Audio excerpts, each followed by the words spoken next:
Buenas noches, mi clan, aquí está su anfitrión favorito. ¿Cuánto tiempo sin vernos por acá? Les prometo que de ahora en adelante voy a estar mucho más presente. Y obvio, cuento con todo su apoyo. No se les pase echar el chisme y dejar su comentario acá abajo. Y ya se la saben. Si se sienten muy salsas, apaguen la luz, pónganse los audífonos y prepárense para sentir el verdadero terror. El que nunca ha chambeado de madrugada no sabe lo que el silencio le hace a la cabeza. No es el silencio de tu casa, ese silencio familiar con sus ruiditos conocidos. Es un silencio de un lugar que fue hecho para que hubiera gente y no hay nadie. Un centro comercial solo de madrugada es así.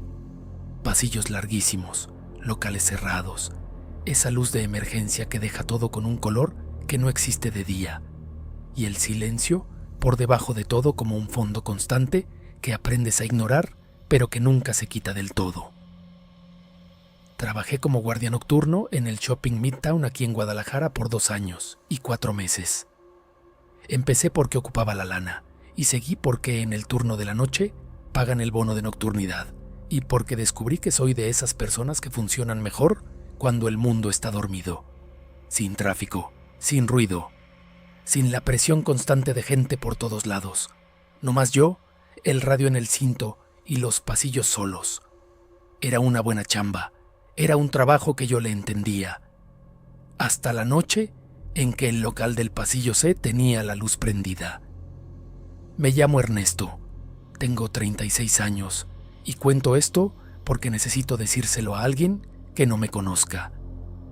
Mi familia ya escuchó de más y se quedan callados de un modo que me cala, con ese silencio del que sí te cree, pero preferiría no tener que creerte. La rutina del turno era esta. Entraba a las 11 de la noche, hacía la ronda de cierre con el guardia del turno anterior, confirmando que todo estuviera en su lugar. Y después de las 11:30 me quedaba solo hasta las 7 de la mañana, cuando empezaba a llegar la gente de limpieza. En esas 7 horas y media yo hacía ronda cada hora. Pasillo A, pasillo B, pasillo C, área de comida, estacionamiento, sótano, y entre ronda y ronda me quedaba en la caseta con el sistema de cámaras. La plaza tenía 3 pisos y los pasillos en forma de U invertida. 142 locales, entre abiertos y cerrados, porque el movimiento del comercio aquí en Guadalajara es así. Cada 6 meses unos cierran, otros abren, y mientras tanto el local se queda con la cortina abajo y todo oscuro esperando al que sigue. El local del pasillo C que me importa aquí era el número 47, del lado izquierdo de donde entras por la principal. Un espacio mediano, como de unos 40 metros, razonable. Cuando entré a trabajar a la plaza ya estaba cerrado. Nunca supe qué vendían ahí porque no tenía por qué saberlo. Un local cerrado con la cortina abajo es nomás una cortina más en el pasillo. Pasas y te sigues. Nunca me fijé bien en el 47 hasta la noche de un miércoles de septiembre. Era la ronda de las 2 de la mañana.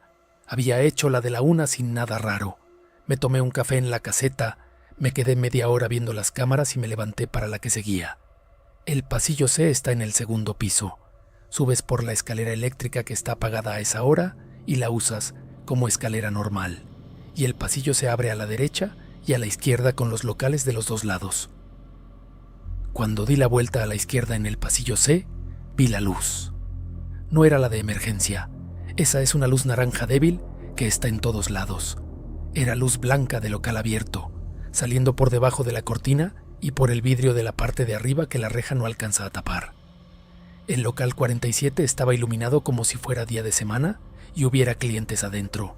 Me paré. Me quedé viendo un segundo queriendo procesar. Cortina abajo, local cerrado hace quién sabe cuánto, 2 de la mañana y la luz prendida de ese modo, que nomás se pone cuando alguien adentro le pica al interruptor. Me acerqué. La cortina estaba abajo y con llave. Le tanteé al candado, estaba firme, sin señas de que lo hubieran forzado. Me asomé por el vidrio de arriba. El local estaba acomodado. No estaba vacío como se quedan los locales que cierran. Estaba arreglado, como se queda una tienda cuando cierran al terminar el día y van a abrir mañana. Los racks con la ropa organizada, las repisas con mercancía puesta, el mostrador limpio con la pantalla de la computadora en espera. Una tienda de ropa de mujer, detalles que capté en un segundo. Los colores de las prendas, el tipo de luces, el tapete clarito en el centro. Y arriba del mostrador una taza de porcelana blanca, chiquita, de esas para café, sola en la barra, sin plato, sin nada a los lados. Me fui a la caja de fusibles del pasillo, busqué el interruptor del local 47, cada uno trae su número, y lo bajé. La luz del local se apagó. Regresé y me asomé por el vidrio. Estaba oscuro ahora, nomás la luz de emergencia del pasillo entraba por arriba y dejaba ver las sombras de los racks y el mostrador. La taza seguía ahí en la barra. Eso no lo veía tan clarito, pero sabía que ahí estaba porque su posición era esa mancha oscura en el mostrador que la luz de emergencia revelaba. Me regresé a la caseta, abrí el libro de novedades y escribí lo que encontré. Fecha, hora, número de local, descripción, luz prendida, local aparentemente ocupado, sin señas de robo, interruptor apagado. Puse una nota abajo de que en la mañana alguien ocupaba checar la instalación eléctrica del 47, porque una luz, prendiéndose sola en un local cerrado, era una bronca que ocupaba explicación. Me fui a mi casa a las 7 sin haber dormido nada, lo normal. El electricista fue el jueves. Regresó diciendo que la instalación estaba perfecta, sin cortos, sin fallas, sin ninguna razón técnica para que el local se prendiera solo. El gerente de la plaza, un señor que se llama Valerio, con el que yo casi no hablaba porque él andaba de día y yo de noche, dejó un recado en la caseta diciendo que ya estaba enterado y que iban a estar checando. Me pasé la semana siguiente fijándome bien en el 47 durante las rondas. Nada, cortina abajo, todo oscuro, puro silencio. El miércoles siguiente, exactamente una semana después, a la misma hora, la luz estaba prendida otra vez. Me fui directo para allá, cortina con llave otra vez, candado intacto. Me asomé por el vidrio, tienda arreglada, ropa en los racks, mostrador limpio, la taza arriba del mostrador. Me quedé viendo más tiempo esta vez. Traté de grabar cada detalle. La ropa en los racks era la misma de la semana pasada, los mismos colores, todo puesto igualito, como si nadie hubiera entrado en esos días. La taza estaba en el mismo lugar, un poquito a la derecha del centro del mostrador. Fui a la caja de fusibles y esta vez no la apagué de volada.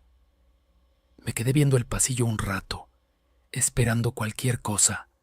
Movimiento adentro, una sombra, cualquier seña de que hubiera alguien del lado de adentro. Nada. Silencio total. El pasillo C, a las 2 de la mañana, con esa luz naranja de emergencia y la luz blanca del 47 como el único punto diferente. Bajé el interruptor, escribí en el libro de novedades. En la mañana me quedé a esperar a que llegara Valerio. Valerio era un señor de unos 45 años, de bigote, con cara de haber administrado plazas toda su vida, de esos gerentes que ya han visto de todo y no se asustan fácil. Me lo encontraba a veces en el pasillo cuando mi turno iba acabando y el de él empezando. Un buenos días, un comentario del clima y ya. Le conté lo que había pasado los 2 miércoles. Me escuchó con esa cara profesional del que va anotando todo mentalmente sin decir qué piensa. Cuando acabé, le pregunté quién había sido el último dueño del 47. Se quedó callado un rato.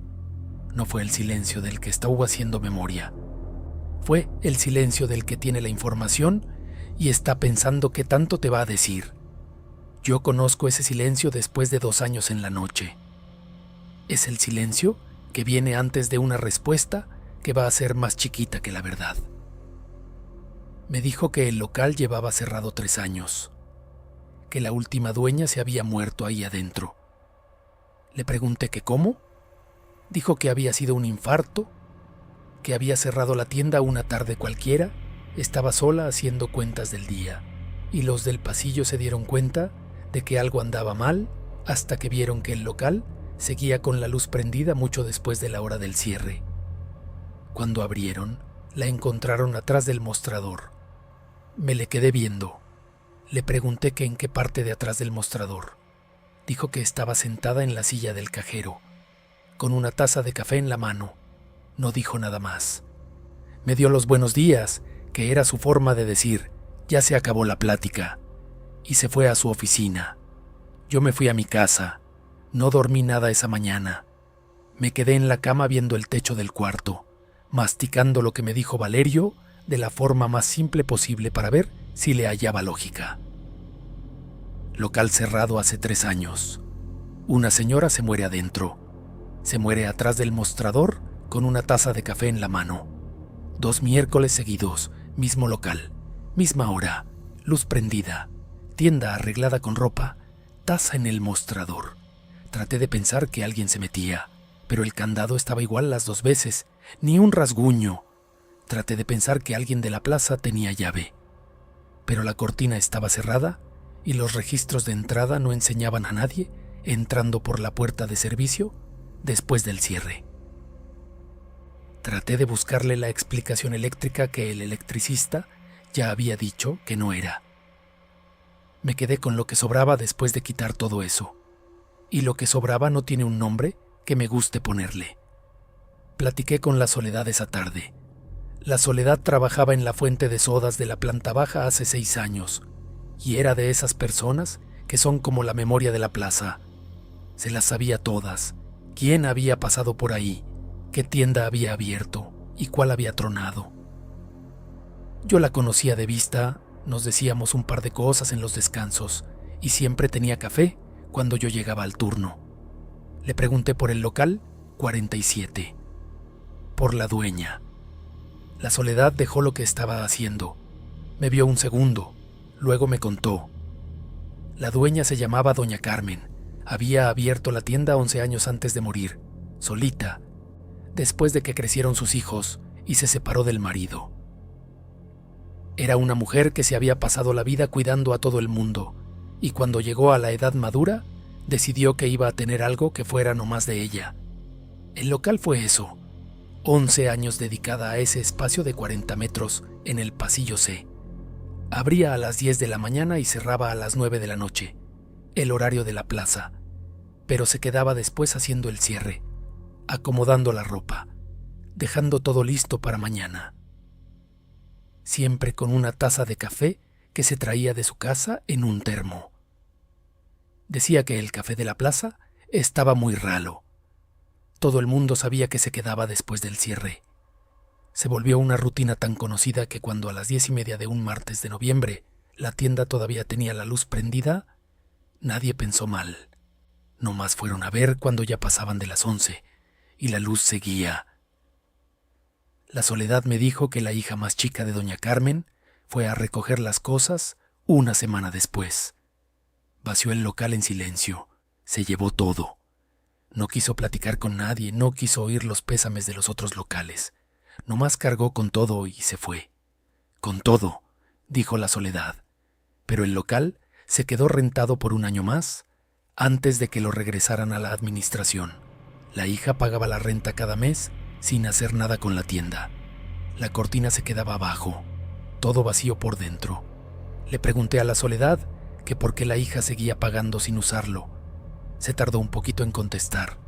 Dijo que no sabía de neta, pero que una vez, como 3 meses después de que murió Doña Carmen, llegó temprano a la plaza y vio a la hija parada frente a la cortina del 47, tempranito, cuando el pasillo todavía estaba solo, parada, viendo hacia adentro a lo oscuro, y que cuando se acercó a saludarla, la hija le dijo una cosa antes de irse. Le pregunté qué le dijo. La Soledad vio su mostrador un segundo. Dijo que la hija le confesó que no podía entregar el local, porque cuando pasaba por ahí de madrugada, vivía cerca y a veces pasaba en el carro, veía la luz prendida, y que si la luz estaba prendida, su mamá estaba trabajando, y que mientras su mamá estuviera trabajando, ella no podía cerrarle la puerta. Me quedé con eso una semana sin saber qué hacer con la información. Seguí con el turno, seguí con las rondas. El 47 se quedó a oscuras las noches siguientes y yo pasaba por ahí con esa sensación de conocer un lugar de una forma que preferiría no conocerlo. El miércoles siguiente no pude hacer la ronda de las 2 normal. Llegué al pasillo C y me paré en la entrada. Vi todo el largo del pasillo desde ahí. La luz de emergencia, las cortinas abajo, el silencio. El local 47 estaba oscuro. Fui para allá de todos modos. Me paré frente a la cortina. Me asomé por el vidrio a lo oscuro. Nada. Racks vacíos, mostrador vacío. La oscuridad total de un local que ya no tiene nada. Pero había un olor. Bajito. Apenas se sentía. De ese tipo que no sabes si de veras lo hueles o te lo estás imaginando. Café. Ese olorcito a café recién hecho que se queda en el aire un ratito antes de irse. Me quedé parado frente a la cortina un rato. Luego seguí con la ronda. En el libro de novedades puse Pasillo C sin novedades. Ronda terminada 2:17. No escribí nada del olor. Hay cosas que pones en el libro y cosas que te guardas. Aprendí esa diferencia en 2 años de andar en la noche. Lo que yo me guardé es esto. Doña Carmen se pasó 11 años abriendo esa tienda a las 10 de la mañana y cerrando a las 9 de la noche, quedándose después con su café y su ropa y sus cuentas del día, haciendo eso que ella misma había construido para que fuera suyo, después de una vida cuidándolo de los demás. Y yo creo, no lo puedo probar, ni sé de cierto, pero creo que algunas personas hacen un lazo con un lugar tan fuerte y tan hondo que cuando se van, el lazo no se rompe. Que ella no estaba espantando en el local.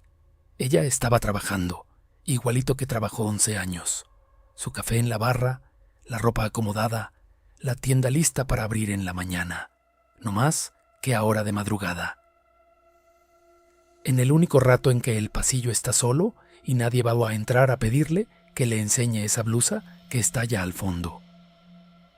Pedí mi cambio al turno de la tarde 3 meses después. No por miedo, la neta. Lo que sentía frente al 47 no era miedo. Era esa cosa incómoda de estar viendo algo que no es para que tú lo veas. Como entrar a un cuarto y darte cuenta de que interrumpiste una plática privada. Valerio me aceptó el cambio sin preguntarme por qué. Yo creo que él sabía por qué. Yo creo que él siempre lo supo.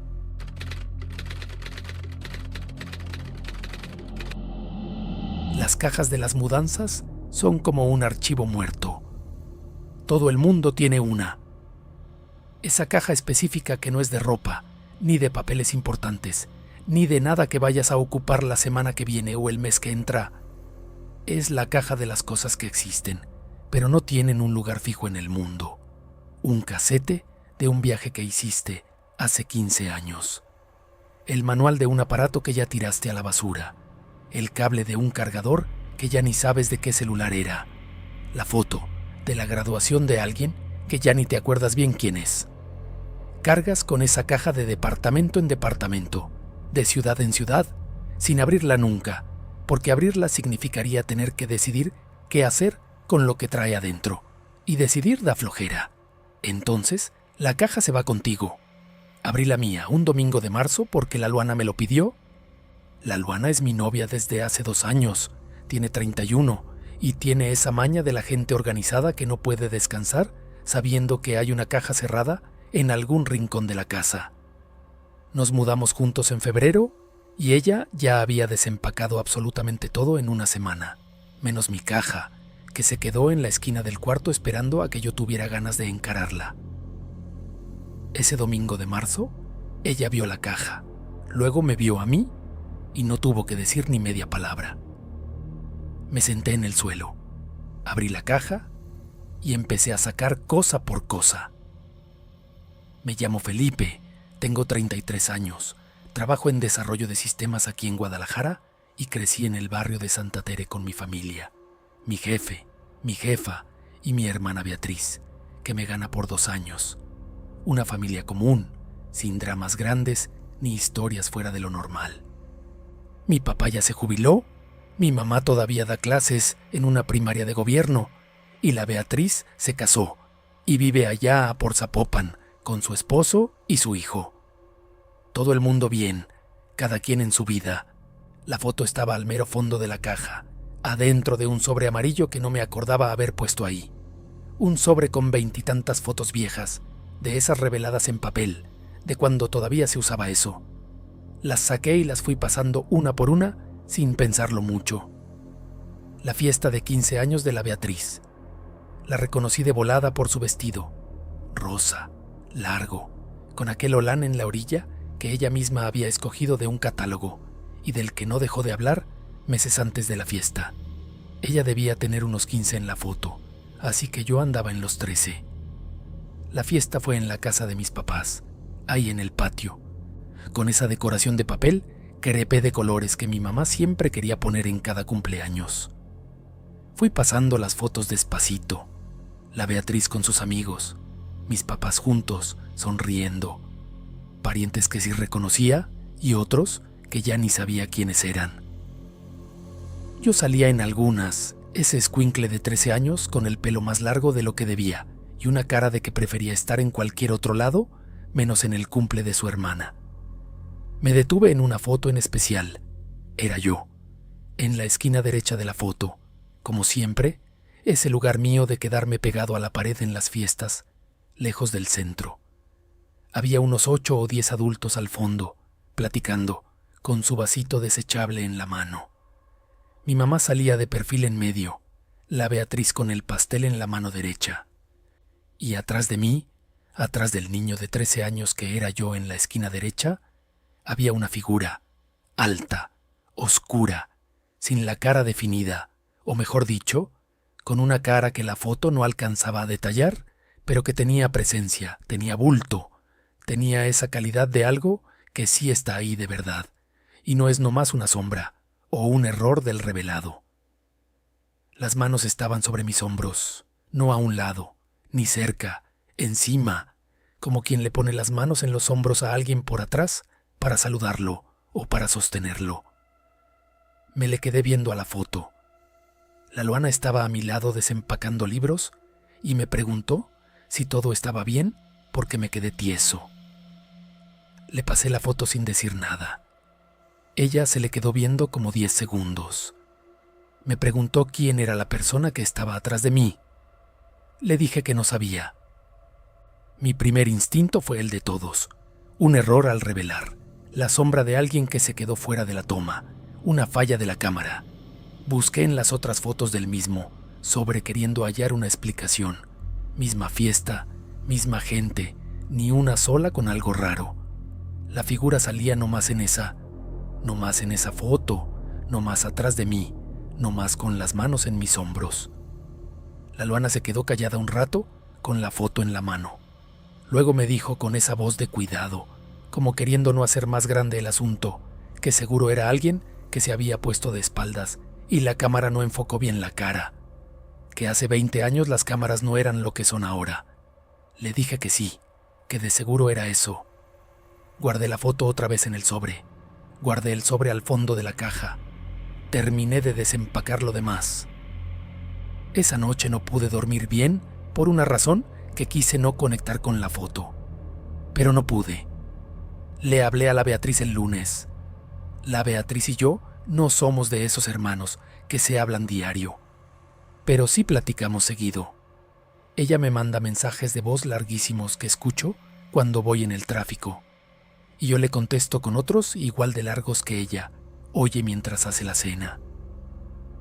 Tenemos esa confianza de gente que se conoce tanto que no ocupa protocolos.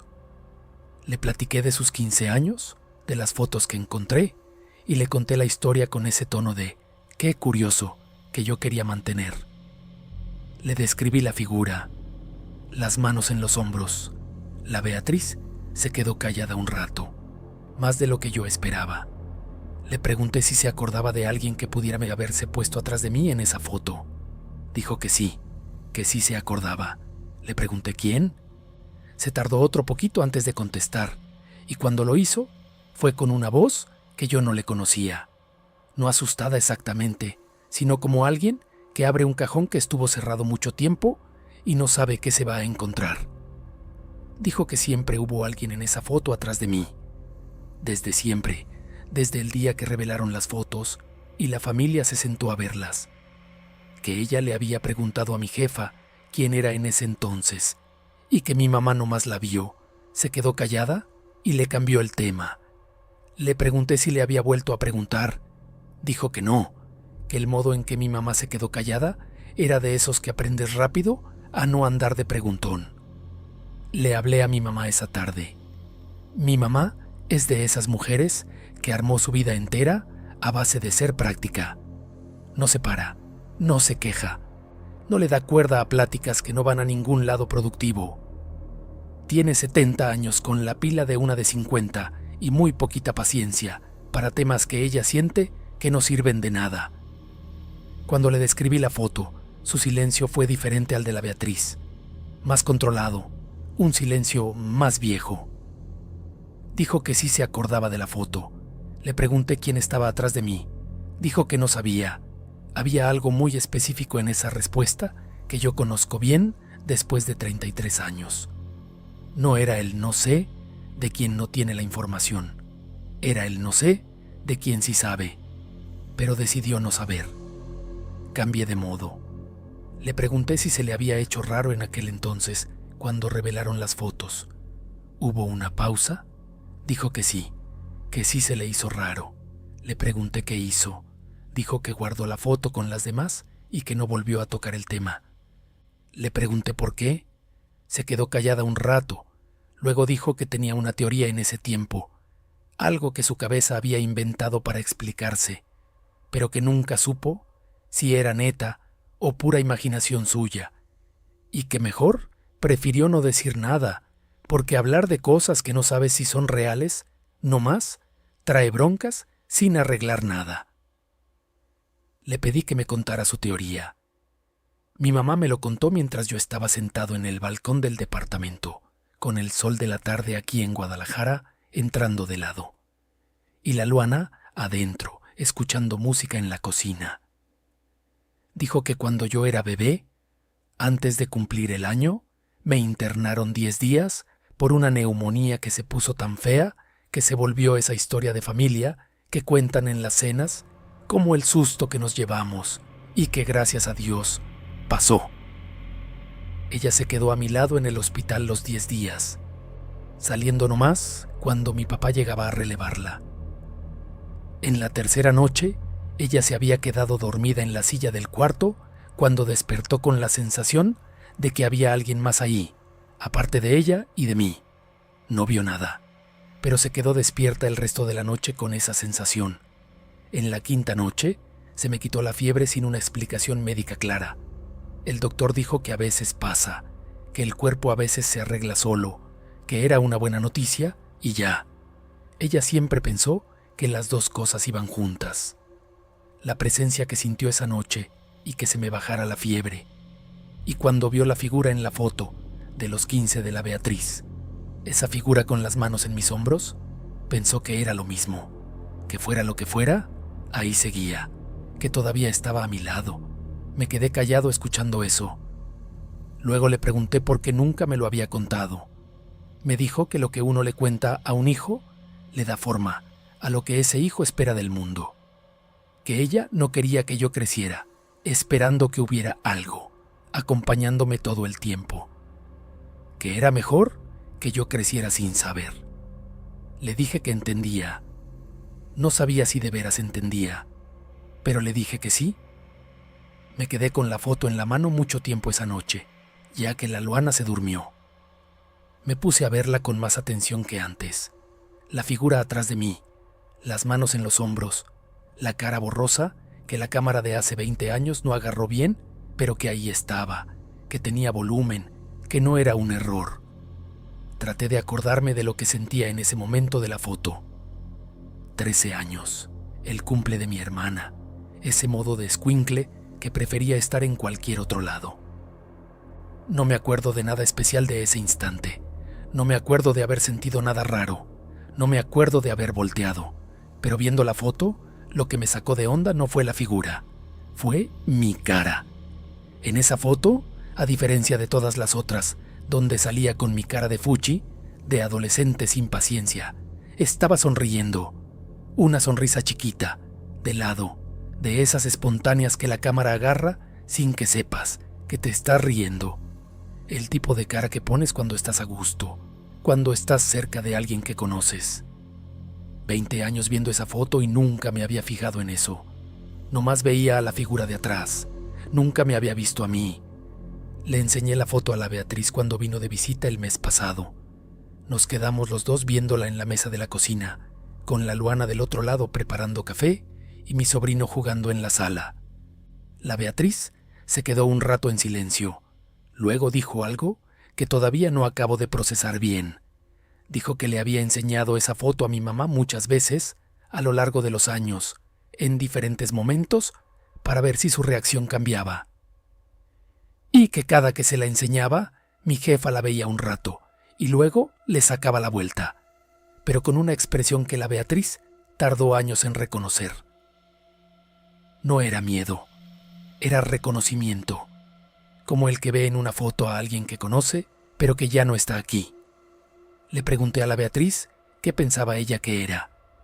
Dejó la foto en la mesa, le dio un trago al café que la Luana le había puesto enfrente y dijo que no sabía, que tal vez nunca íbamos a saber, que ya había aprendido a estar en paz con el no saber. Nos quedamos callados un rato. Desde la sala se oyó la voz de mi sobrino hablándole para enseñarle algo que había armado con sus juguetes. Ella se levantó, fue para allá y el ruido del departamento volvió a ser el de siempre. Pláticas, risas de niño, la tele bajita. Me quedé en la mesa con la foto en la mano. La foto está en un cajón del cuarto ahora. No la tiré porque tirarla no se sentía correcto. No la puse en un portarretratos porque tampoco es para tanto. Ahí está nomás. La Luana sabe dónde está. No pregunta nada y yo no toco el tema. Tenemos ese acuerdo de no decir nada y dejar el cajón cerrado mientras el cajón quiera quedarse así. Lo que se queda conmigo es lo que me di cuenta esa noche viendo la foto yo solo. La sonrisa. Esa sonrisa de un morro de 13 años que no sonreía en ninguna foto de ese tiempo. Que estaba en ese cumple a fuerza y que quería estar en otro lado. Sonriendo. Con las manos de algo que no veo ni entiendo sobre mis hombros. A gusto. Como si supiera, de algún modo que a los 13 años no se puede explicar.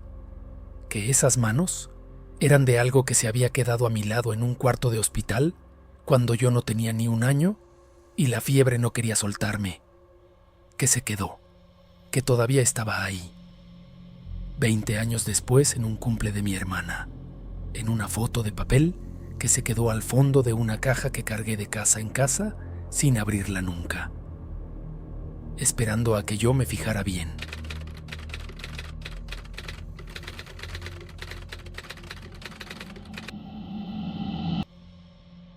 Habíamos esperado 2 años por ese departamento. No es exageración. 2 años de ser una pareja joven, viviendo cada quien en casa de sus papás, viéndonos los fines de semana, ahorrando cada peso que nos sobraba del sueldo, haciendo esa cuenta mental obsesiva que todos hacen cuando quieren dejar de rentar, pero el dinero todavía no alcanza. 2 años de planear, de visitar lugares que no servían para nada, de perder departamentos buenos por llegar tarde, de ajustar expectativas y volverlas a ajustar. Cuando por fin firmamos el contrato de aquel departamento en Guadalajara, lloré en el carro antes de entrar a la oficina. No de emoción bonita como de comercial de banco, lloré de alivio. Ese alivio físico de cuando una tensión que cargaste tanto tiempo que hasta se te olvidó que la traías, por fin se suelta.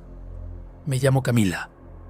Tengo 26 años y el departamento era mío y del Rodrigo, que en ese entonces tenía 28 y trabajaba de técnico en refrigeración. Nos conocimos en la fiesta de un amigo en común, estuvimos 2 años de novios en casas ajenas. Y ese departamento era el primer lugar en el mundo que era nomás de nosotros. Cuento esto porque ocupo que entiendas lo que ese lugar significaba antes de decirte lo que pasó allá adentro. El depa estaba en un edificio de 5 pisos en el barrio de Mezquitán, esa zona que queda entre Federalismo y López Mateos. Un barrio residencial, tranquilo, con la panadería en la esquina y el mercado a 2 cuadras. Tercer piso, 2 recámaras, sala con un balcón chiquito que daba a la calle. El edificio era de los 80, de ese concreto gris que tienen todos los edificios de Guadalajara de esa época, con escaleras estrechas y un elevador chiquito que se tardaba 1000 años en llegar. La de la inmobiliaria nos enseñó el depa un sábado en la mañana y nos latió de volada, no de ese modo del que tiene muchas ganas y se intenta convencer, sino de la forma simple de quien entra a un lugar y siente que ahí encaja. El departamento estaba recién pintado, le habían cambiado los pisos y la cocina tenía azulejo nuevo. Olía a pintura y al lugar que acababan de preparar para alguien. Firmamos el martes. Nos mudamos el sábado siguiente. La primera semana fue esa cosa suave del principio. Armar muebles, descubrir dónde pega el sol en la tarde, aprender que la llave de la cocina tiene su maña para cerrar bien, oír los ruidos del edificio e ir identificando cada uno. El elevador, el vecino del 4 que llega tarde, la tubería que cruje cuando alguien arriba le abre al agua. Ese proceso de aprenderte la gramática de un lugar nuevo. El pasillo del departamento era estrecho, de ese largo que conecta la sala, con las 2 recámaras y el baño. De un lado, la recámara principal. Del otro, el cuarto que estábamos usando de oficina mientras no hubiera motivo para que fuera otra cosa. El baño en medio. La pared del fondo del pasillo era ciega, sin ventana, sin puerta. Pura pared. No tenía nada de especial el pasillo, era nomás eso, un pasillo. Fue en la segunda semana que empecé a despertarme, sin ruidos, sin sueños feos, sin nada que lo explicara. Simplemente abría los ojos en lo oscuro y ya estaba despierta. Veía al Rodrigo dormido a mi lado. Él dormía de ese modo pesado del que trabaja todo el día con el cuerpo, y me quedaba esperando a que me volviera el sueño. La primera vez eran las 2 y cacho. La segunda, las 3 y algo. La tercera, chequé el cel y eran exactamente las 3:22. Me quedé acostada un rato y, como no podía dormir, me levanté a tomar agua. El pasillo estaba oscuro. Dejábamos una luz chiquita prendida en el baño toda la noche, de esas de LED que van al enchufe. Así que había una claridad débil saliendo por debajo de la puerta. Lo suficiente para ver por dónde pisaba sin prender ninguna luz. Fui a la cocina, tomé agua y regresé. Cuando entré al pasillo de vuelta me paré. Había algo diferente en el aire. No era un ruido, ni un olor, ni nada que pudiera nombrar. Nomás esa sensación de cuando entras a un cuarto y notas que la calidad del aire cambió, está más densa, como cuando hay gente en un lugar que estaba solo. Me quedé quieta un segundo. El pasillo estaba vacío, la luz bajita del baño, las 2 puertas cerradas, la pared del fondo. Regresé al cuarto, me acosté y me quedé viendo el techo un rato antes de dormir. No le dije nada al Rodrigo porque no tenía nada neta que contarle. La semana siguiente me desperté 3 veces, siempre entre las 2:30 y las 3:30, siempre sin motivo aparente. La tercera vez, que fue un jueves, ya no pude dormir después de despertarme. Me quedé acostada escuchando el depa, el elevador a lo lejos, la tubería, el Rodrigo respirando. Y entonces lo oí. Pasos en el pasillo, no pesados, ni corriendo, pasos lentos y regulares, con ese ritmo específico de alguien que camina sin prisa, viniendo del fondo del pasillo hacia la puerta del cuarto. Me quedé inmóvil. Los pasos llegaron hasta la puerta y se pararon. Me quedé esperando. 5 segundos, 10, 15, nada. Después los pasos regresaron, el mismo ritmo lento alejándose de la puerta del cuarto hacia el fondo del pasillo. Se pararon. Silencio. Sacudí al Rodrigo. Se despertó reclamando, con esa confusión del sueño interrumpido. Le conté lo que había oído. Se quedó callado escuchando un rato. Silencio total afuera. Me dijo que seguro era el vecino de arriba o el de al lado, que el edificio estaba viejo y que el sonido viaja raro en los edificios viejos. Se volvió a dormir en 2 minutos. Yo me quedé despierta hasta que aclaró el día. El Rodrigo se tardó como 4 días en oírlos también. No me lo dijo luego. Me di cuenta porque empezó a quedarse despierto después de que yo despertaba, fingiendo que no, con ese silencio del que tiene los ojos abiertos en lo oscuro y no lo quiere admitir. Una noche los pasos se oyeron más claros que de costumbre, ida y vuelta en el pasillo como por 15 minutos, y sentí el cuerpo del Rodrigo a mi lado ponerse rígido, de ese modo en que te pones cuando estás bien despierto, pero no quieres que se note. Al día siguiente me dijo, tomando café y sin verme, que había oído ruidos de madrugada. Le pregunté qué pensaba. Dijo que ha de ser el edificio, que los edificios viejos hacen ruido, que si la expansión térmica, que si un tubo, cualquier cosa. Le dije que está bien, ninguno de los dos se creía lo que estaba diciendo. Pasamos 2 semanas en esa negociación silenciosa de 2 adultos que no quieren ser el primero en decir en voz alta que algo anda mal. Los pasos siguieron, siempre de madrugada, siempre con ese ritmo lento, siempre parándose frente a la puerta del cuarto antes de regresarse al fondo del pasillo. A veces una vez por noche, a veces 3, 4, con ratos de silencio en medio. Empezamos a dejar la luz del pasillo prendida toda la noche. Sin hablar de por qué, nomás, uno se levantaba y la prendía antes de dormir y el otro no comentaba nada. La comunicación que habíamos armado sobre el tema era casi pura cosa que no se decía. Empecé a fijarme en detalles que antes no había notado. Los pasos siempre empezaban al fondo del pasillo, en la pared ciega, la que no tenía puerta ni ventana. Siempre salían de ahí y siempre se paraban en nuestra puerta, nunca en la del estudio que estaba del otro lado, siempre en la nuestra. Una noche me desperté y los pasos ya se oían antes de que yo estuviera bien despierta, como si el sonido me hubiera sacado del sueño. Me quedé acostada escuchando. Ida y vuelta, ida y vuelta. Una pausa larga. De nuevo la ida, despacito, hasta la puerta. Y entonces la manija se movió, no dio la vuelta completa. Fue un movimiento chiquito, ese inicio de giro de quien pone la mano y tantea el peso antes de abrir. Duró 2 segundos y se paró. Me volteé hacia el Rodrigo. Estaba despierto, con los ojos abiertos viendo al techo. Lo había oído. Ninguno de los dos dijo nada por un rato. Entonces él se levantó, fue hasta la puerta y la abrió de un chingadazo. El pasillo estaba solo y alumbrado por la luz que dejábamos prendida. Las 2 puertas cerradas. La pared del fondo. Nada. Rodrigo se quedó parado en la puerta del cuarto un rato viendo hacia el pasillo. Luego se regresó a la cama sin hablar. Nos quedamos los dos despiertos hasta la mañana sin dormir y sin platicar. Al día siguiente por fin hablamos. No fue una plática fácil porque era de esas que te obligan a admitir en voz alta algo que los dos llevábamos semanas queriendo evitar. Rodrigo quería seguir con sus explicaciones lógicas, que si el edificio, que si el vecino, que si la estructura. Le dije que los edificios viejos no hacen que las manijas den vueltas. Se quedó callado. Decidimos decirle al administrador, no con toda la historia. Inventamos que habíamos oído ruidos de alguien queriendo entrar, que queríamos saber si había broncas de seguridad en el edificio.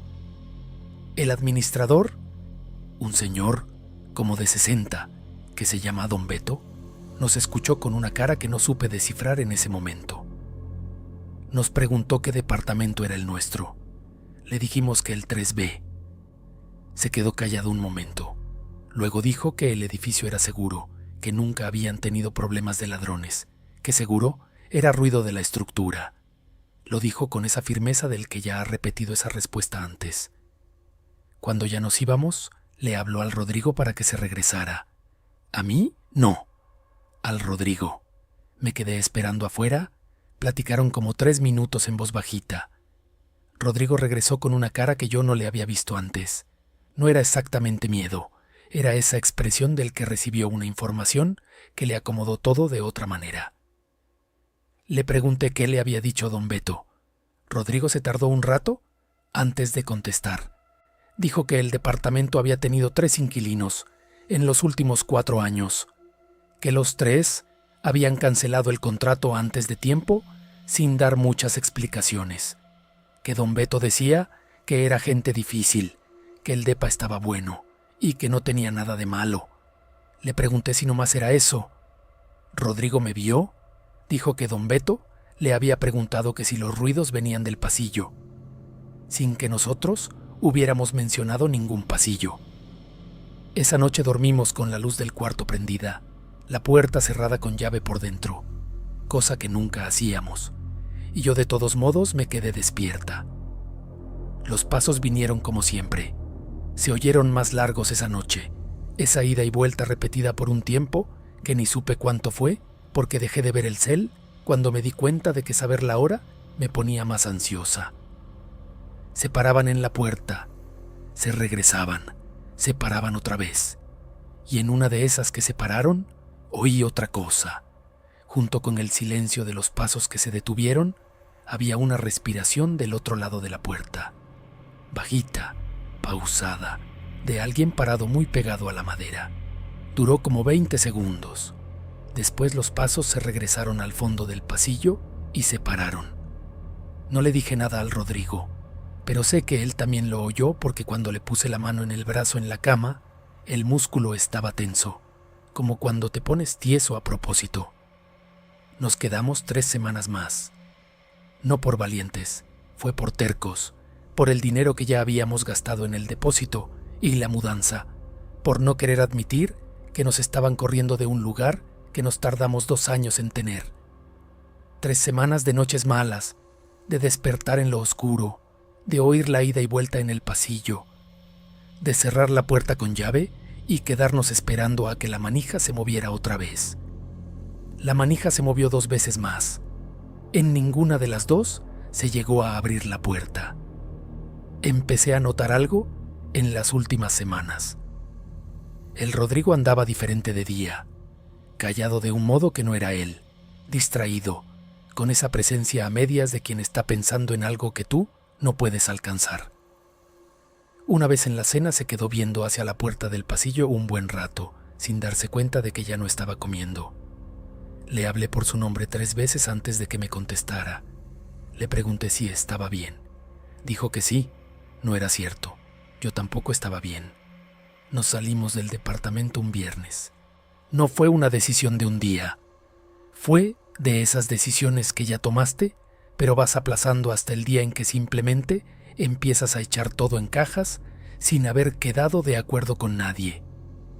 Rodrigo llegó de trabajar y me encontró empacando la cocina. Se me quedó viendo un segundo. Luego se fue al cuarto y empezó a desarmar la cama. No hablamos del motivo, no hizo falta. Perdimos el depósito. Nos quedamos 2 meses en casa de sus papás mientras buscábamos otro lugar, cada quien con la versión corta de la historia que le contábamos a la familia, que el depa tenía broncas de humedad, que el edificio era muy ruidoso, que no se nos dio. Nadie preguntó mucho. Yo creo que no teníamos cara de gente que se sale por un problema de humedad. Estamos en un departamento nuevo hace 4 meses. Otro barrio, un edificio más nuevo, el pasillo más cortito. La primera semana yo no dormía. Me quedaba despierta esperando. Cada ruido del edificio nuevo me ponía tiesa, cada crujido de la estructura, cada sonido de un vecino. Me tomó un tiempo aprender que era diferente, que los ruidos de este pasillo eran ruidos normales de pasillo. El Rodrigo volvió a ser el Rodrigo. Esa distancia que se lo había llevado en los últimos meses se fue quitando poco a poco, como cuando la presión de algo se va y nomás te das cuenta de qué tan fuerte estaba cuando ya no la tienes. No hablamos del departamento de Mezquitán, no por un acuerdo, simplemente nunca volvió a salir en la plática. Hay cosas que procesas mejor dejándolas por la paz. Lo que todavía cargo conmigo es algo chiquito y bien específico. Cada madrugada, cuando me despierto en lo oscuro del mismo modo que allá, y todavía me pasa, menos que antes, pero todavía, mi primer reflejo es quedarme inmóvil y escuchar el pasillo. Aquí el pasillo está callado. Y cada vez que se queda callado siento ese alivio otra vez, ese alivio físico de la tensión que se suelta. Y entonces me acuerdo de que el alivio de no oír nada no más existe, porque por 3 meses sí oí algo. Y que en algún departamento de un edificio gris, allá en Mezquitán, hay un pasillo donde alguien, o algo, todavía hace esa misma caminata cada madrugada. Ida y vuelta, ida y vuelta, parándose siempre en la misma puerta, esperando a alguien del otro lado que ahorita ya no está.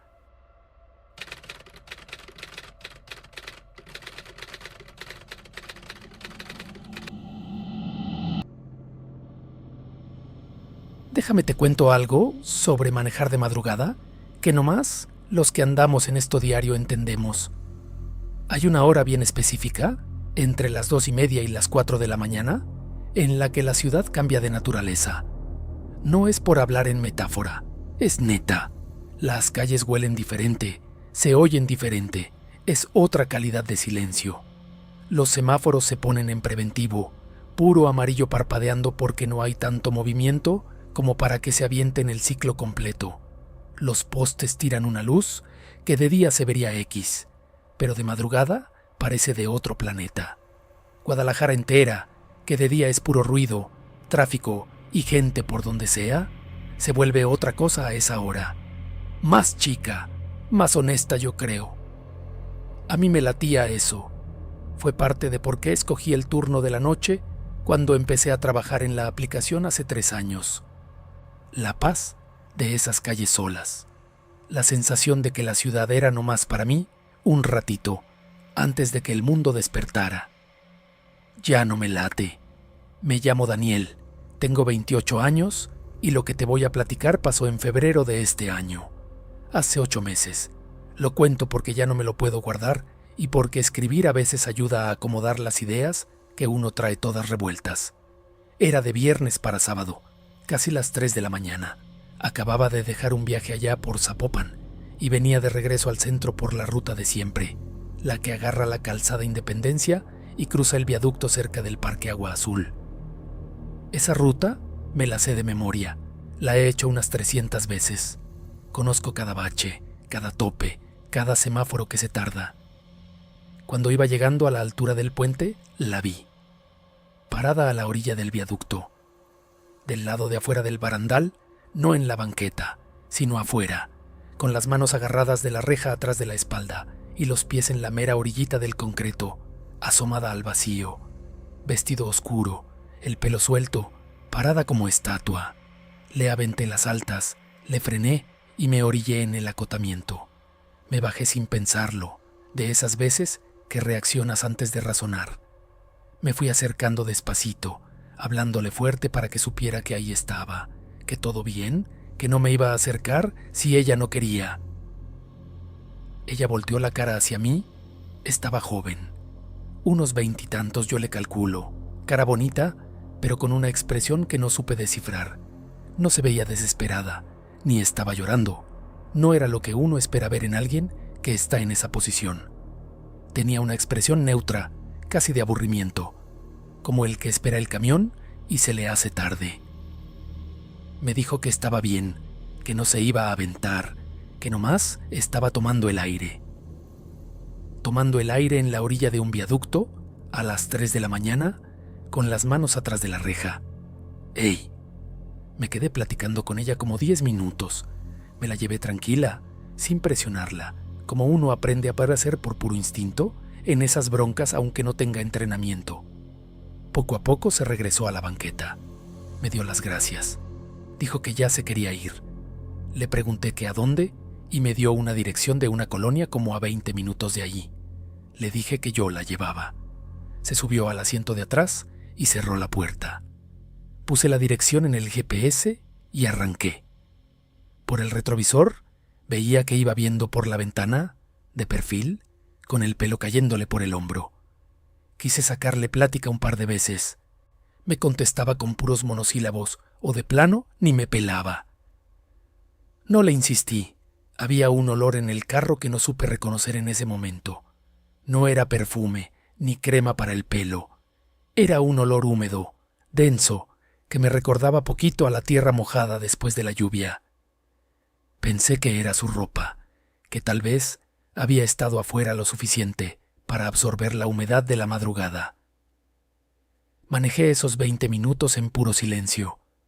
Cuando llegué a la dirección, una calle de esas oscuras con casas viejas y árboles altos, me paré y volteé para avisarle que ya habíamos llegado.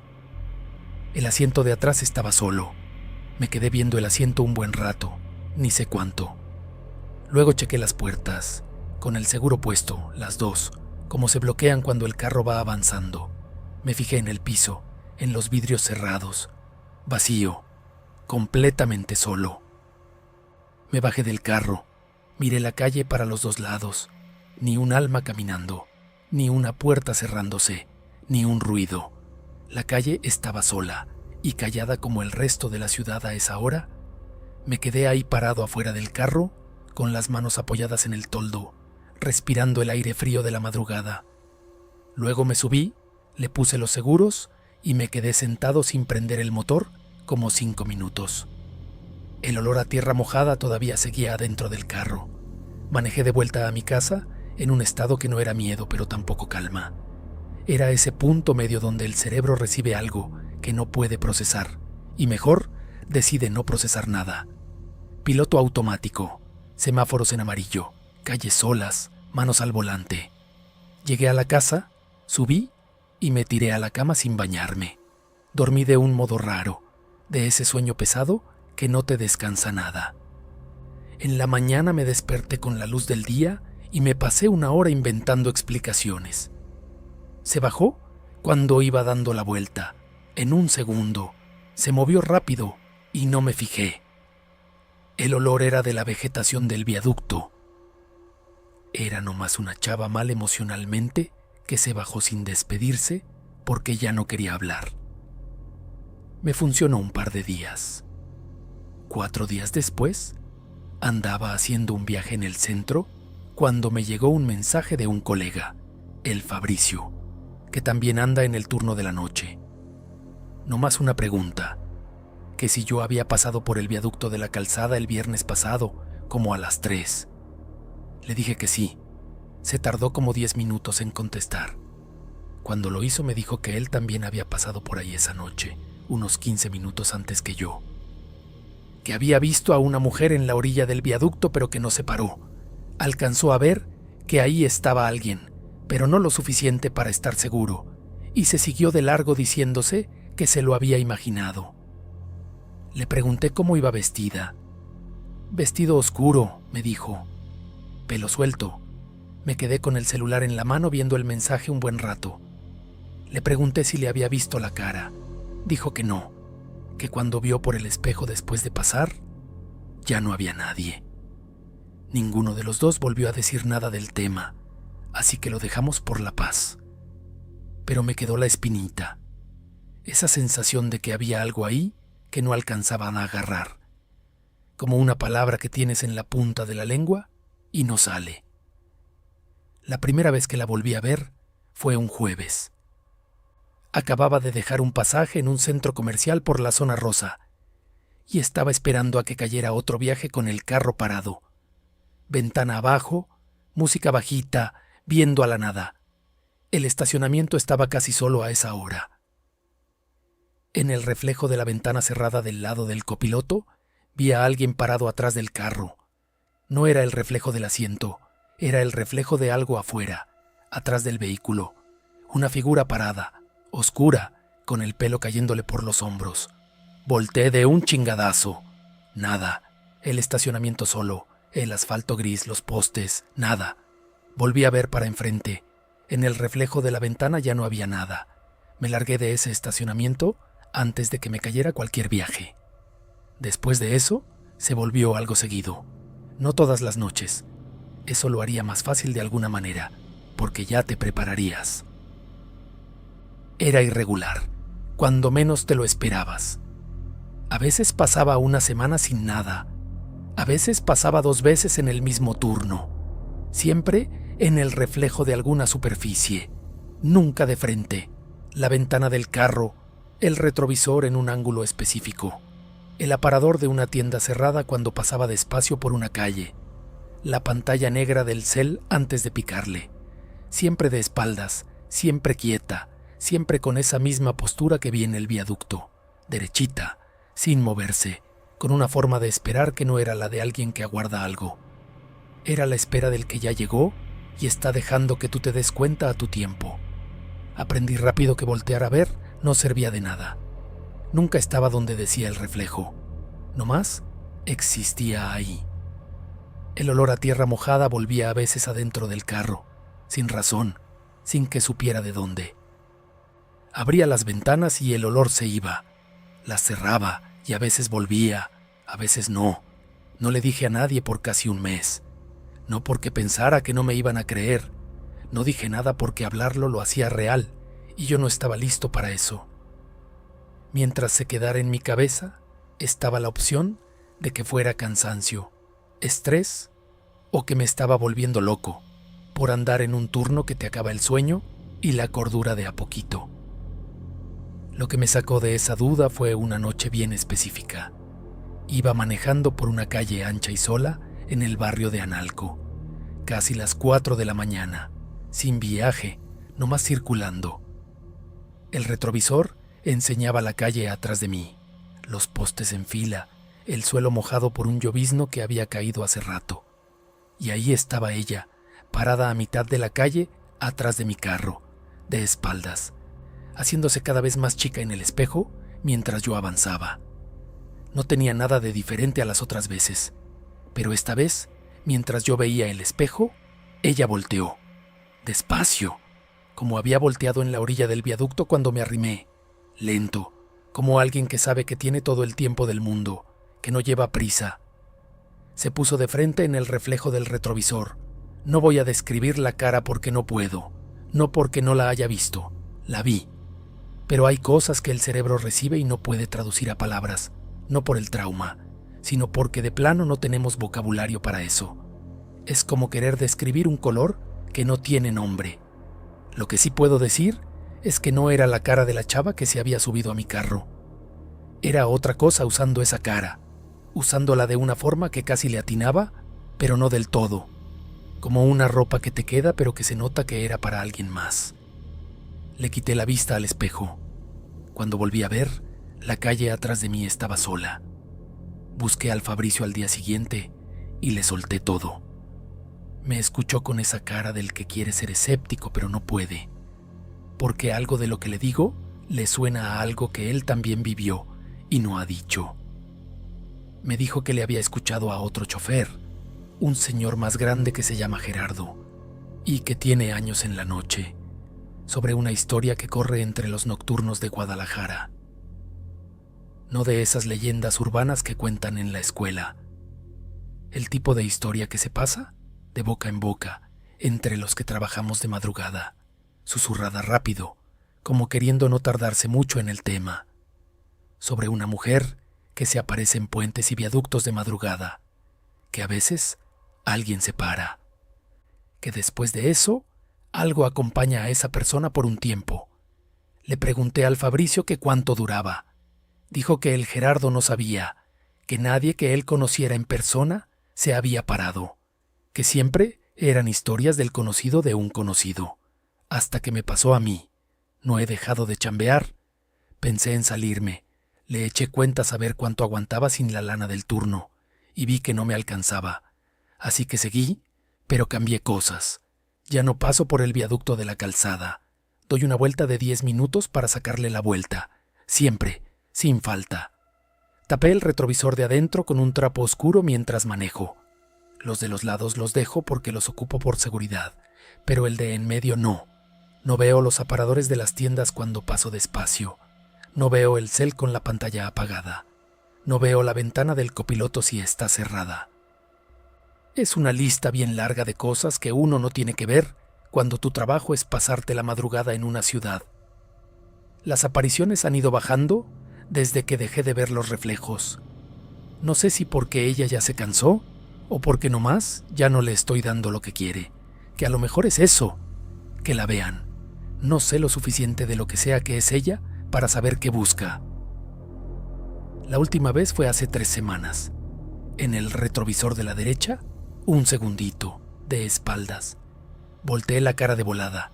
Desde entonces, nada. Pero el olor a tierra mojada vuelve a veces al carro, sin motivo, por unos minutos y luego se va. Y ya aprendí a no fijarme cuando eso pasa, a no ver el asiento de atrás, a no checar los espejos, a no querer confirmar si estoy solo o no. Porque hay preguntas que haces y que cambian algo nomás por haberlas hecho. Y hay otras que es mejor dejar sin respuesta. Yo ya hice demasiadas preguntas en un puente a las 3 de la mañana. No pienso hacer ni una más. 20 años cargando con algo así es tiempo suficiente para convencerte a ti misma de que no pasó. No es negación de esa que explican los grados psicólogos. No es que cierres los ojos y hagas de cuenta que no te acuerdas. Es más sutil que eso. Es levantarte diario y vivir una vida tan normal, tan llena de cosas reales, que poco a poco lo que pasó esa madrugada va perdiendo color. Se queda con esa textura de algo que a lo mejor soñaste, o que le exageraste, o que la cabeza de una muchacha de 22 años desesperada inventó, porque ocupaba algo de donde agarrarse.